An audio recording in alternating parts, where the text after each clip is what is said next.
أعوذ بالله من الشيطان الرجيم بسم الله الرحمن الرحيم كتاب أنزلناه إليك مبارك ليدبروا آياته وليتذكر أولو الألباب صدق الله العظيم. وقال الله تبارك وتعالى ومن أحسن قولا ممن دعا إلى الله وعمل صالحا وقال إنني من المسلمين ولا تستوي الحسنة ولا السيئة ادفع بالتي هي أحسن فإذا الذي بينك وبينه عداوة كأنه ولي حميم وما يلقاها إلا الذين صبروا وما يلقاها إلا ذو حظ عظيم صدق الله العظيم. وقال النبي صلى الله عليه وسلم نعمتان مغبون فيهما كثير من الناس الصحة والفراغ. وقال النبي صلى الله عليه وسلم ألا فليبلغ الشاهد الغائب أو كما قال صلى الله عليه وسلم. وقال النبي صلى الله عليه وسلم التاجر الصدوق الأمين مع النبيين والصديقين والشهداء والصالحين أو كما قال صلی اللہ علیہ وسلم. سب سے پہلے تو میری ایک گزارش ہوگی، ہمارے استاد محمد طارق جمیل صاحب انشاءاللہ تھوڑی ہی دیر میں آپ کے ہاں پہنچنے والے ہیں اور آپ سے انشاءاللہ مفصل خطاب فرمائیں گے. تو یہ جو موبائل ہے اللہ آپ حضرات کو جزائے خیر دے. سب تاجر حضرات ہیں، بہت بڑے بڑے تقاضے بھی ہوتے ہیں، لیکن اس وقت الحمدللہ ہم اللہ اور اس کے رسول کی بات سننے کے لیے بیٹھے ہوئے ہیں. تو اس کو یا تو بند کر دیں اور اگر بہت ہی ضروری ہے تو اس کو سائلنٹ کر دیں، کیونکہ اس وقت یہ انتہائی مخل ہوتا ہے. عام طور پہ آپ نے مساجد میں بھی دیکھا ہوگا کہ نماز کے اندر بھی یہ مخل ہو رہا ہے. اور اللہ معاف کرے، ہم لوگ حج پہ گئے، دعا کریں اللہ ہم سب کو بار بار حج نصیب فرمائے. تو وہاں حج میں بیت اللہ کے اندر وہاں طواف کرتے ہوئے اللہ معاف کرے وہ انڈیا کے گانوں کی ٹونیں وہ بیت اللہ میں طواف کرتے ہوئے لوگوں کے موبائل سے سنی.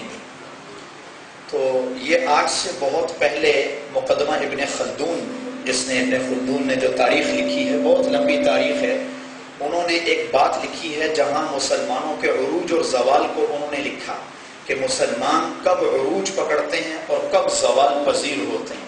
تو اس نے وہاں آخر میں لکھا ہے کہ جب مسلمانوں میں یہ بیماری پائی جائے تو سمجھ لیں کہ یہ تابوت کا آخری کیل ہے. اب مسلمان قوم کو سوائے توبہ کے اور کوئی چیز نہیں بچا سکے گی. اور وہ اس نے تو یہ لکھا تھا کہ جب مسلمانوں کے گھروں سے موسیقی کی آواز آنے لگ جائے تو سمجھ لو اب اس قوم کو اللہ کے عذاب سے کوئی بچا نہیں سکتا. میں اکثر کہا کرتا ہوں، اس نے تو یہ کہا تھا کہ مسلمانوں کے گھروں سے موسیقی کی آواز آنے لگے، تو اب تو اللہ کے گھروں سے موسیقی کی آواز آ رہی ہے، اللہ کے گھروں سے. تو بہتر یہی ہے کہ موبائل ایک ضرورت بن چکا ہے، ضرور استعمال کرنا چاہیے. ضرورت ہے، آدمی اچھے انداز میں ٹریس بھی ہو جاتا ہے اور کئی ضروریات اس سے پوری بھی ہو رہی ہیں، اس سے تو کوئی انکار نہیں کر سکتا.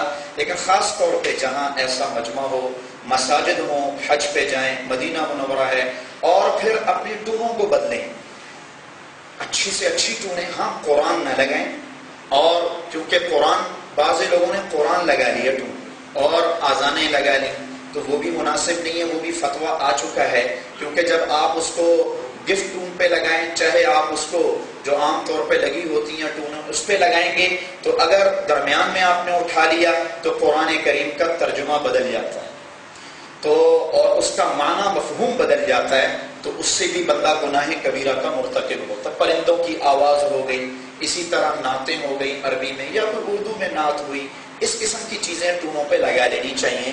آدمی خود بھی وہ اللہ کی رحمت سے دور نہیں ہوتا اور مجمع بھی اللہ کی رحمت سے دور نہیں ہوتا. تو انشاءاللہ میری باتوں کو برا تو نہیں منائیں گے نا بھائی؟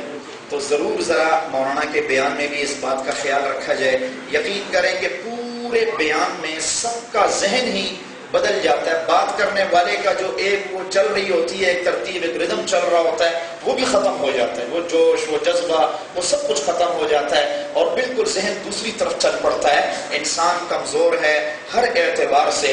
اب وہ صحابہ والا زمانہ تو ہے نہیں کہ بھائی وہ نماز میں کھڑے ہوتے تھے تو تیر بھی نکال لیے جاتے تھے، اور اللہ بھی ہم سے وہ مجاہدے اور وہ قربانیاں تو مانگ نہیں رہا، لیکن جس درجے کی مانگ رہا ہے، میرے نبی محمد مصطفیٰ صلی اللہ علیہ وسلم نے فرمایا کہ دیکھو جس دور کے اندر یہ چیزیں پائی گئی.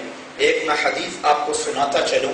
حضور علیہ السلام کیونکہ انتہائی غمگین رہتے تھے اپنی امت کے بارے میں، متواصل الاحزان، یہ حدیث میں حضور علیہ السلام کے بارے میں یہ الفاظ آتے ہیں متواصل الاحزان، حضور اکثر غم میں رہتے تھے. اور ایک آپ کو عجیب بات بتاؤں، حضور علیہ السلام غم میں اپنی داڑھی میں ایسے ہاتھ مارتے تھے جیسے آدمی وضو کرتا ہے نا، تو وضو کرتے وقت خلال کیا جاتا ہے، تو حضور علیہ السلام غم میں لمبے لمبے سانس اور پھر اپنی داڑھی مبارک میں ہاتھ مارتے تھے، اور پھر الحمدللہ علی کل حال یہ اکثر پڑھا بھی کرتے تھے. تو کئی دفعہ صحابہ کو ہم لوگوں کے بارے میں اطلاع کی. صحابہ تو ان کو تو بالکل ہمارا زمانہ سمجھ بھی نہیں آ سکتا تھا نا، لیکن حضور علیہ السلام کو کیونکہ اللہ نے اپنے بعد وہ سب سے زیادہ عالم اور اتقا اور احسن اور ہر لحاظ سے حضور علیہ السلام کو علم دیا تھا، اور حضور علیہ السلام کو اللہ نے مزید بھی کہا وَقُلْ رَبِّ زِدْنِي عِلْمًا، اے میرے حبیب ہر نماز کے بعد ہر موقع پہ یہ مانگا کر اے اللہ میرے علم کو بڑھا، میرے علم کو بڑھا، میرے علم کو بڑھا. ہمارے استاد مولانا طارق جمیل صاحب فرماتے ہیں ہم علماء کو اکثر وہ کہا کرتے ہیں میں روزانہ 50 دفعہ یہ دعا مانگتا ہوں وَقُلْ رَبِّ زِدْنِي عِلْمًا. تو آدمی اللہ سے مانگے بھی. تو حضور صلی اللہ علیہ وسلم ایک مرتبہ ٹینک لگا کے بیٹھے ہوئے تھے، تو آنکھوں سے کچھ آنسو اور لمبے لمبے سانس لے رہے. صحابہ کرام رضوان اللہ علیہم اجمعین سامنے بیٹھے ہوئے تھے، تو صحابہ سے تو برداشت نہیں ہوتا تھا، حضور کا ایک آنسو بھی صحابہ کو نہیں برداشت ہوتا تھا. تو حضور علیہ السلام نے جب صحابہ نے عرض کی یا رسول اللہ خیر تو ہے، کوئی پریشانی ہے، کوئی مسئلہ ہو ہمیں بتائیں، جو ہم سے ہو سکے گا ہم آپ کے لیے کریں گے.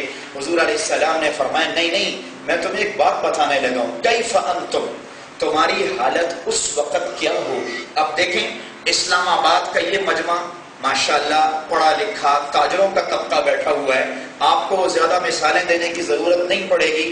حضور علیہ السلام نے فرمایا کیف انتم، تمہاری حالت اس وقت کیا ہوگی ابتغاء نساؤکم، جب تمہاری عورتوں کی باغیں تمہارے مردوں کے ہاتھوں سے نکل جائیں گی.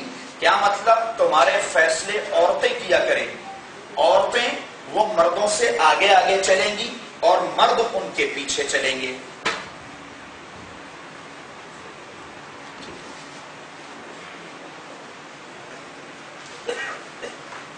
اور گھر میں مرد جو ہے وہ ماں کے تیور بعد میں دیکھے گا، بیوی کے تیور پہلے دیکھے گا.